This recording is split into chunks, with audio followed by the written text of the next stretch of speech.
For all of my lamenting about the struggles with this process, about um, you know, sort of, I suppose at times maybe that woe is me attitude that I tend to have at certain points. Um, I have kept a very good perspective on,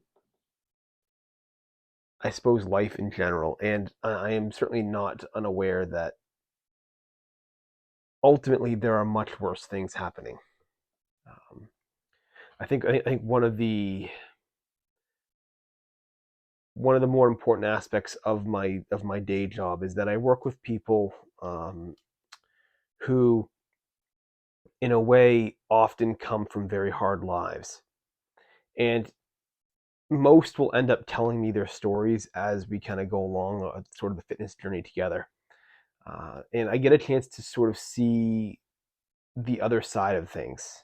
There's a certain appreciation when I hear someone else's story and realize that perhaps my struggles aren't as bad as I think, that there are worse things out there, and that I am far better off maybe than I think that I am. I've had people, just such as one client who's gone over their history with me. They have hip and walking problems. The reason why is 20 years ago, their husband tried to kill them. This woman's husband tried to murder her and ran her over with a vehicle twice. Ran her over once, she survived, and then he basically backed over her and ended up surviving. But as a kind of a causal happenstance of what had occurred, walking is very difficult. Even 20 years later, he has a difficult time walking, and it's something that as a trainer, I was sort of faced with very early on, was how to do exercise to work around these sort of disabilities. Um, Amongst other things, I've had other clients that have um, faced other hardships, drugs, alcohol addiction. Um, there was one woman who I had who was very impoverished, and some years ago, this is going to be very actually, I'll skip that one. That's where it can be somewhat triggering. I don't want to put that out there on the channel if it's somewhat triggering to somebody. Um, Suffice to say, there are stories um, that I hear that are very, very traumatic, and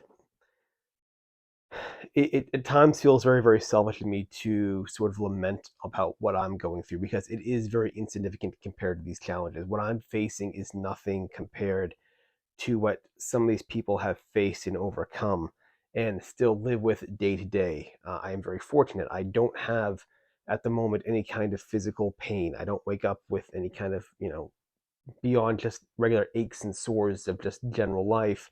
I don't wake up with pain. I don't have any sort of handicaps right now to sort of hold me back from my writing. I don't have a crippling, disability, mental health challenge, what have you. So I am very fortunate, and it's keeping that perspective, I think, that does at times keep me in check when I get to those sort of moments where I have that kind of the sort of like, I need to get the win, I need to get the victory and all that stuff. I go back to that. It helps me to at least refrain from what I'm doing, and yes, it takes probably days before I start thinking about it, but it does shift my perspective. My thinking of this process does change.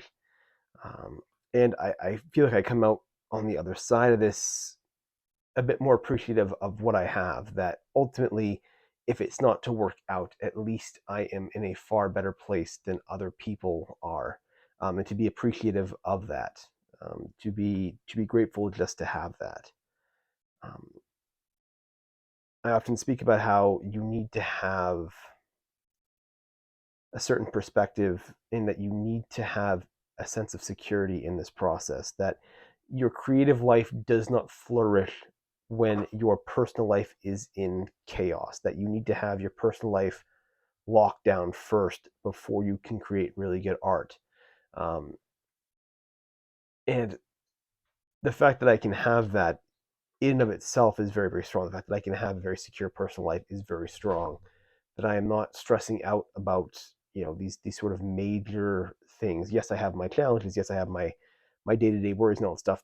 But I would say compared to most people, a lot of the stress and challenge of life, I'm probably better off in terms of facing it, and I probably don't face the type of stress that I suppose many other people tend to face, just because of happenstance, circumstance, sort of decisions that I made when I was young, what have you.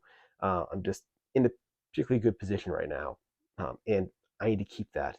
I have to constantly remind myself to maintain that mentality, um, because if I keep going in with this sort of desperation, with this feeling of, man, I need to